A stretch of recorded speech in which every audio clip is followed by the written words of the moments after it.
औज़ुबिल्लाहिमिनश्शैतानिर्रजीम बिस्मिल्लाहिर्रहमानिर्रहीम। Dear students, अस्सलाम वालेकुम वरहमतुल्लाहि वबरकातुहू। हम जो टॉपिक पढ़ रहे हैं दैट्स नॉन कोऑपरेशन मूवमेंट। तो नॉन कोऑपरेशन मूवमेंट में हमने डिस्कस किया था कि नॉन कोऑपरेशन मूवमेंट क्यों हमने स्टार्ट की, उसमें क्या क्या की फीचर्स थे, क्या क्या नॉन कोऑपरेशन मूवमेंट में क्या क्या करना था। सिविल सर्विसेज, पुलिस, आर्मी, वो जो मेडल्स थे उनको सरेंडर करना था। आर्मी के साथ जो इंडियन पीपल थे उनको रिज़ाइन करना था एंड ऑल दैट। उसके बाद हमने देखा कि आपको मैंने बताया था कि ये जो नॉन कोऑपरेशन मूवमेंट, ये जो तहरीक चली, तो इसके लिए कि रेस्पॉन्ड तो सब लोगों ने किया, but the term mean different things to different people.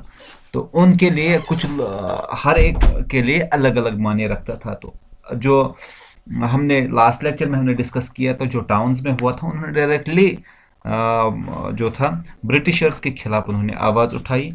वहाँ पे मिडिल क्लास पीपल थे, एजुकेटेड मिडिल क्लास हम कह सकते हैं कि टीचर्स, स्टूडेंट्स, लॉयर्स।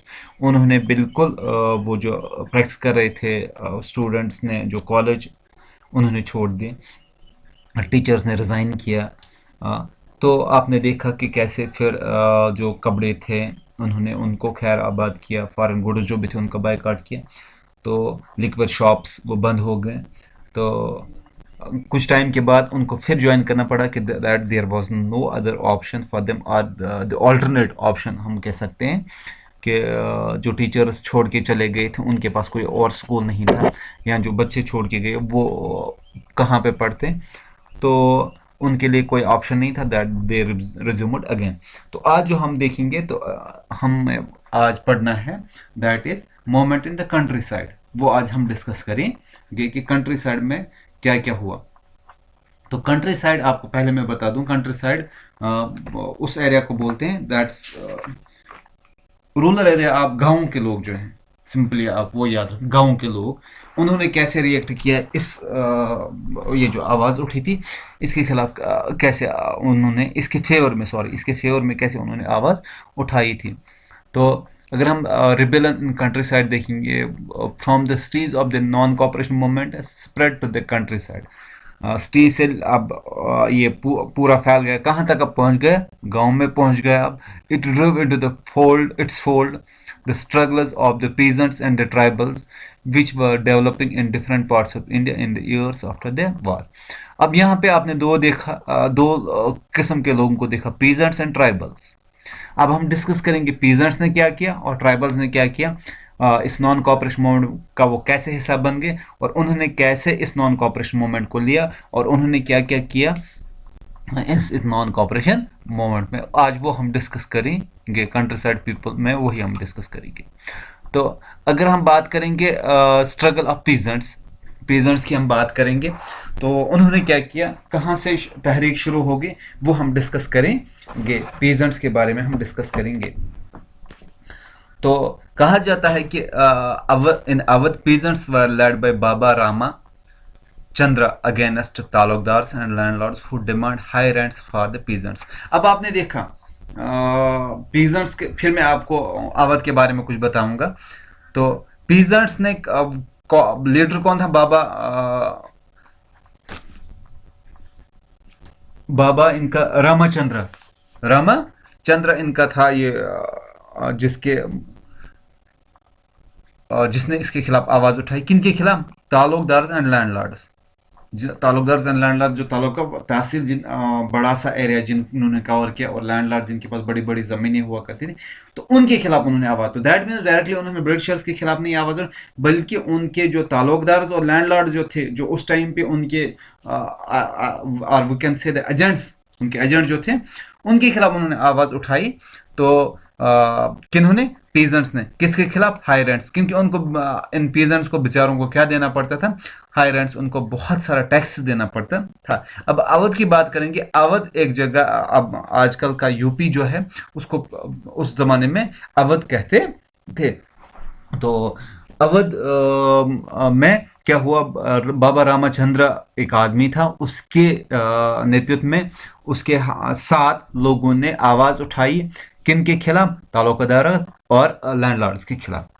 तो the peasants movement demand reduction of revenue, इनका क्या था, रिडक्शन किसमें था, रेवेन्यू जो उनसे टैक्स लिया जाता था, एबॉलिशन ऑफ बेगार, बेगार उनसे लिया जाता था। तो आपको मैं याद दिलाऊं कि अगर आपको जब आप अपनी बुक में देखोगे कि रामचंद्र को सन्यासी कहा कहते हैं, who had earlier been in Fiji as an and to indentured labour, उसको जबरदस्ती लिया गया था कहाँ पे, फिजी में। तो इसी तरह क्या कहा जाता है कि जब यहाँ पे प्लांटेशन क्रॉप्स जो थे ब्रिटिशर्स लेते थे यहाँ से, तो लोगों को ये बेगार के लिए, मतलब कि बेगार मतलब हो गया उनको फोर्सड लेबर के तौर पे उनको लिया जाता था अफ्रीकन कंट्रीज में। अफ्रीकन कंट्रीज में लेके उनसे काम करवाया जाता था, ज़बरदस्ती काम किया जा रहा था, उनको वहाँ से कोई पैसा नहीं मिलता था। तो बाबा रामाचंद्र वो फेज काट के आया था वहाँ से फिर से, तो उसको बिल्कुल वो समझ आया था कि हमें कितना जुल्म किया गया और हमसे क्या क्या काम करवाया जाता है। तो जब वो वापस आ गया तो उन्होंने क्या किया, जो रेवेन्यू जो टैक्सेस उनसे लिए जाते हैं इसके खिलाफ, और एबॉलिशन ऑफ बेगार जो उनको बिल्कुल फोर्स्ड लेबर के तौर पे बाकी कंट्रीज में लिया जाता, ब्रिटिशर्स उनको बाकी कंट्रीज में लिया जाता।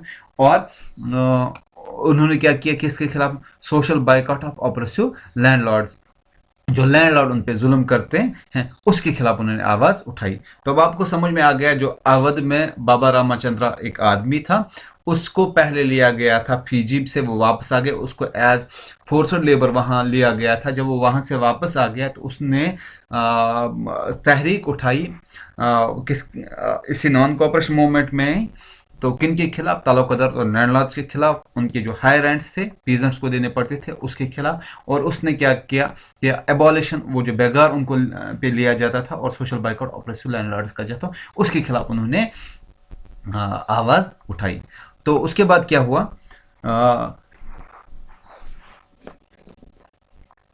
उन्होंने क्या किया, सोशल बाइकआउट जो था उसके साथ क्या हुआ, तो सोशल बाइकआउट की वजह से क्या हुआ, बहुत सारी जगहों पे नाई धोबी बंद कॉल दी गई थी। नाई धोबी का मतलब क्या हो गया, क्योंकि नाई हो गया जो बाल काटने वाला, और धोबी जो कपड़े धोने वाला। जितने अभी बड़े बड़े लोग थे, लैंडलॉर्ड्स जो थे, वो खुद अपना काम तो नहीं करते थे, उनको बंदों की जरूरत पड़ती थी। तो फाइनल उन्होंने क्या किया, उन्होंने लैंडलॉर्ड्स को इन सर्विस, जो उनको सर्विसेज चाहिए थी, उससे उनको डिप्राइव किया। उनको अब वॉशरमैन और बार्बर जो थे, उनको अब वो नहीं मिल रहे थे, क्योंकि वो किस में था, वो उन्होंने सोचा, उन्होंने कहा था कि हम सोशल बाइकआउट बिल्कुल उनके साथ करेंगे, उनका जितना जो भी काम होगा हम वो काम नहीं करेंगे। तो एक नाम दिया गया, तो नाई धोबी बंद, हाँ, उन्होंने हड़ताल किया। तो उसके बाद क्या हुआ, गांधी जो पंडित जवाहरलाल नेहरू थे, in 1920 June, Jawaharlal Nehru began going around the villages in आवर talking to the villagers and trying to understand their grievances. तो गांधी जी, सॉरी, जवाहरलाल नेहरू जो थे कांग्रेस पार्टी के लीडर थे, तो ये 1920 जून से उन्होंने गांव में जाना शुरू किया, और अवध में वो जब पहुंचे तो उन्होंने क्या किया, उन्होंने लोगों की वहां पे जो ग्रीवेंसेस थी, जो मुश्किलात थे, वो समझने की कोशिश की। तो उसके बाद क्या हुआ, वहां पे एक अक्टूबर में एक उद किसान सभा शुरू हो गई, जो किसने उसको हेड किया था, जवाहरलाल नेहरू ने, और किसके साथ, बाबा रामचंद्र के साथ उन्होंने वहां पे एक किसान सभा वहां पे मुनक्कद की। तो उसमें क्या हुआ कि within a month over 300 branches had been set up in villages around the region. So when the non-cooperation movement began the following year, the effort of the Congress was integrate the Awadh peasant struggle into wider struggle. जो वहां पे अवध के जो लोग थे उनके साथ कांग्रेस का ये था कि उनका वो साथ दें, पीपल उनका साथ दे, वो जो नॉन कॉपरेशन मूवमेंट शुरू हो जाए उसमें वो उनका साथ दें। तो इस मोमेंट में वो उनका साथ दे, वो जो नॉन कॉपरेशन मूवमेंट होगी। लेकिन फिर क्या हुआ, प्रॉब्लम क्या हुई, नॉन कॉपरेशन मूवमेंट जो गांधी जी चाहते दैट वाज, वो चाहते थे कि नॉन वायलेंट मूवमेंट होनी चाहिए। लेकिन पीजेंट्स मूवमेंट उन्होंने क्या किया, उन्होंने कांग्रेस लीडर्स को अनहैप्पी किया, क्योंकि कांग्रेस लीडर जो थे वो नाखुश हो गए। क्यों नाखुश हो गए? As the movement spread in 1921 the houses of talukdars and merchants were attacked. तो उन्होंने क्या किया, उन्होंने तालुका, उनको अपना गुस्सा था, क्योंकि तालुकादार और लैंडलॉर्ड उन पे बहुत जुल्म किया था। वो गुस्सा निकाल के उन्होंने क्या किया, उन्होंने तालुकादार और जो मर्चेंट्स से, उन्होंने उनके घरों पे हमला किया। तो उससे क्या हुआ, कांग्रेस वाले बहुत नाराज हो गए, और उन्होंने क्या किया, और एक काम किया, the name of the Mahatma was being evoked, invoked to sanction all action and aspiration. तो वो कहते थे कि गांधी जी के कहने पे उन्होंने सब कुछ किया। अदरवाइज गांधी जी किसके हित में थे? वो चाहते थे कि अमन और शांति से हर एक मसला हल हो जाए, बिना नॉन वायलेंस के हम जो कुछ हमें करना है वो हमें करना है। तब आपने देखा कि पेजेंट्स की जो स्ट्रगल थी अवध में शुरू हो गई। बाबा रामचंद्र एक आदमी था, उसने स्टार्ट की।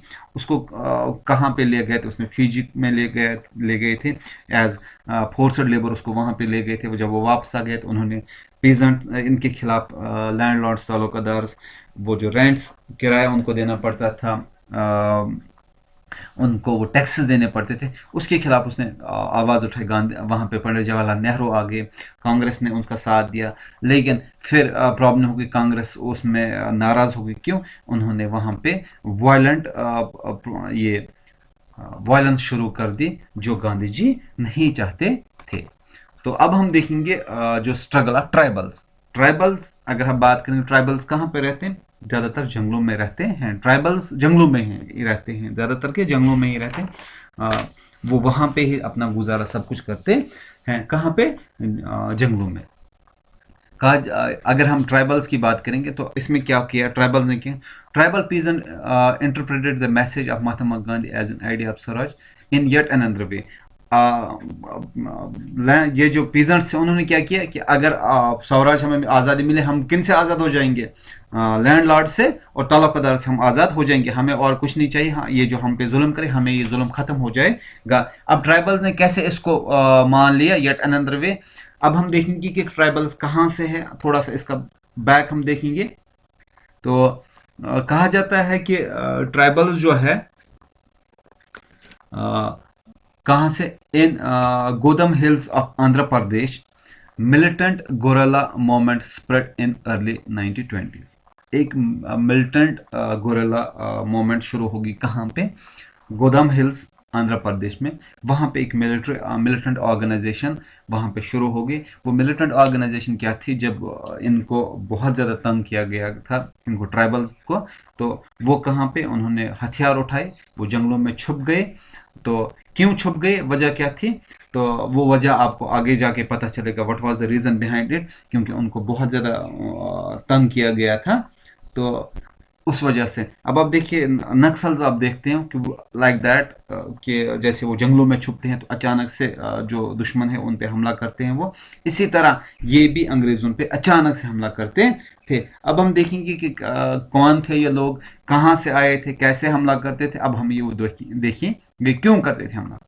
तो कहा जाता है कि colonial government has closed all forest areas, this law enraged the hill people। अब हम देखेंगे कि अगर ये गुरेला मूवमेंट जो स्टार्ट होगी तो इसमें what was the reason behind it. क्यों रीजन ये था गुरेला मूवमेंट का? क्योंकि जो कॉलोनियल गवर्नमेंट जो थी उन्होंने क्या किया था, उन्होंने फॉरेस्ट को बंद कर दिया था। उसमें जो वहाँ पे ट्राइबल्स थे उनका आना जाना बंद कर दिया था। क्योंकि ट्राइबल्स जो वहाँ पे जाते थे वो किस लिए जाते थे? अपने जो कैटल्स उनको ग्रेजिंग करवाने के लिए, और वहाँ से फ्यूल वुड और फ्रूट्स वहाँ से कलेक्ट करते थे। और जिसकी वजह से क्या हुआ, वो जो हिल पीपल जो थे उनको, उन्होंने क्या किया, उनको इससे बहुत ज़्यादा गुस्सा आ गया। तो गुस्सा क्यों? What was the reason? क्योंकि उनका जो जंगल में आना जाना बंद हुआ था। तो this not only affected their livelihood, उनका लाइवलीहुड ही नहीं उससे इफेक्ट नहीं हुआ, बल्कि क्या हुआ, but also their traditional rights were denied.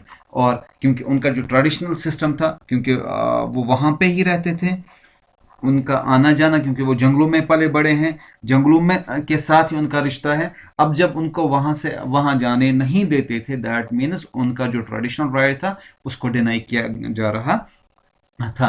तो तभी वहां पे उन्होंने वो जो मिल्ट एंड गोरेला सिस्टम वहां पे स्टार्ट होगा, रीजन वही था। अब जब नॉन कॉपरेशन मूवमेंट जब स्टार्ट हो गई तो उनको भी, उन्होंने भी वहां उसमें पार्टिसिपेट किया।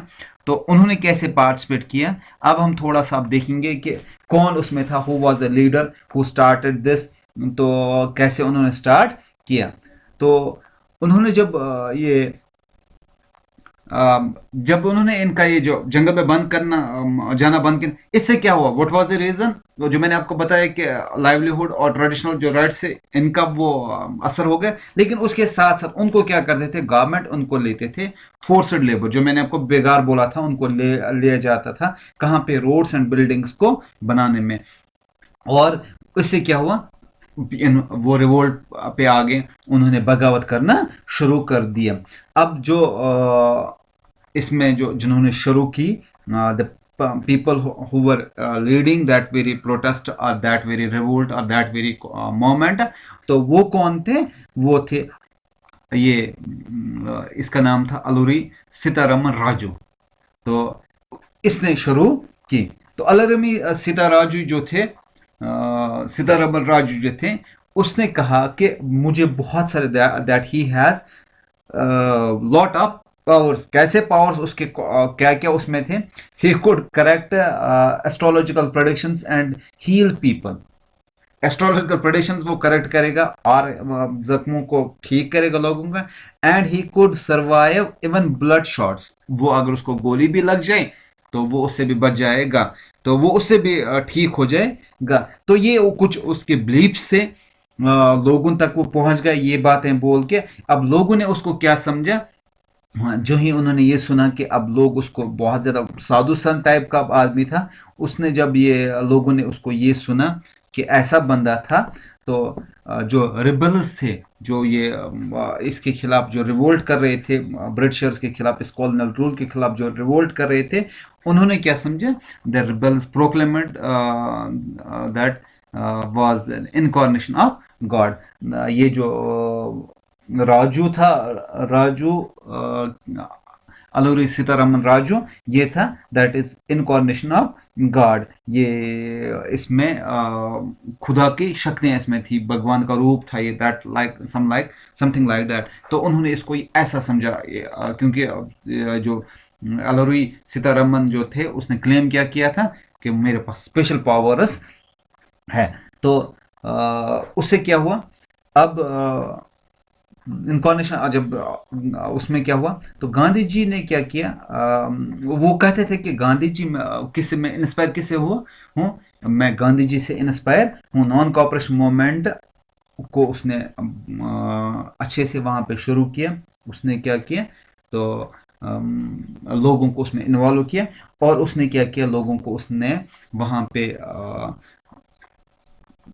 उसने लोगों को कहा कि आप ये जो फॉरेन जो कपड़े जो जितने भी बने वो आपको उसको गिव अप कर लीजिए, आप खादी पहन लीजिए, और जो ड्रिंकिंग आप करते हैं उसको आप गिव अप कर लीजिए, क्योंकि गांधी जी से वो बहुत ज़्यादा मुतासिर हुए थे। But at the same time he started the India could be liberated only by the use of force. लेकिन उसके साथ साथ वो जो कहते थे कि मैं गांधी जी से इंस्पायर हूँ, खादी को हम लगाएंगे, हम शराब को छोड़ देंगे, लेकिन इसके साथ साथ उसने क्या किया कि अगर इसको हमें आज़ादी लेनी है, हमें अंग्रेज़ों से आज़ादी लेनी है, तो कैसे लेंगे हम, वो हमें सिर्फ मिलेगी क्या, by force, not non violence. Non violence की वजह से हमें नहीं मिलेगी, हमें शांति से नहीं मिले, अगर मिलेगी तो कैसे मिलेगी, हमें मिलेगी वो दैट विल बी ओनली, कैसे, बाय फोर्स हमें मिल सकती है, ओनली बाय फोर्स हमें मिलेगी। अगर लोगों को वो इस पे भी आमादा करते थे कि हमें अगर मिलेगी आज़ादी तो किस पे मिलेगी, कैसे मिलेगी, तो उसने वहाँ पे हमें बाय फोर्स लेनी पड़ेगी। तो उसने क्या किया, ये जो रिबल्स थे, उन्होंने क्या किया, उन्होंने अटैक किया पुलिस स्टेशन पे, उन्होंने ब्रिटिशर्स को मारने की कोशिश की, जो ऑफिशियल्स उनके थे। तो उन्होंने गोरेला जो वॉरफेयर था उसमें उन्होंने बहुत बढ़ चढ़कर हिस्सा लिया। रीजन क्या था, व्हाट वाज द रीजन, उनका क्या था, आज़ादी का उनका मकसद क्या था कि उनको जो वहां पे जो फॉरेस्ट बंद किए गए वो उनके लिए खोले जाए। उनको ज्यादा नहीं था, जैसे आपने देखा तो ये इनको पेजेंट्स का क्या था, लैंडलॉर्ड्स और वो जो तालुकादार थे उनसे उनको वो जो उनसे काम लेते थे वो ना हो, वो काम खत्म, वो जो रेंट उनसे लिया जाता था, वो रेवेन्यू उनसे कलेक्ट किया जो टैक्सेस के रूप में, तो वो खत्म हो जाए। तो दैट मीन्स कि आपको मैंने पहले ही बताया था कि पहले इसको लिखा था कि different this Swaraj mean different thing for different people, Swaraj अलग अलग मतलब उनका था। तो उसके उसके बाद क्या हुआ कि राजू को क्या किया, उसने उसको फिर पकड़ा गया, इस अलूरिया सीतारामन राजू को पकड़ा गया और उसको एग्जीक्यूट किया। कब किया गया, 1924 में। लेकिन उसके बाद भी क्या बन गए, ये वहाँ का हीरो बन गए, क्योंकि उसने लोगों को वहाँ पे कुछ ऐसी चीज़ें बताई थी कि कैसे हमें वहाँ से आज़ादी मिलेगी। तो ये रहा हमारा ट्राइबल्स का और पीजेंट का, कैसे उन्होंने इसमें हिस्सा लिया, व्हाट वाज देयर एम।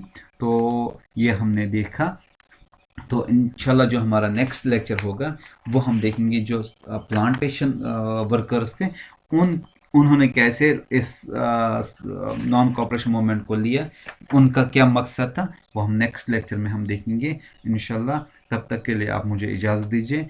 अल्लाह आपको खुशहाल रखे, सेहत सलामत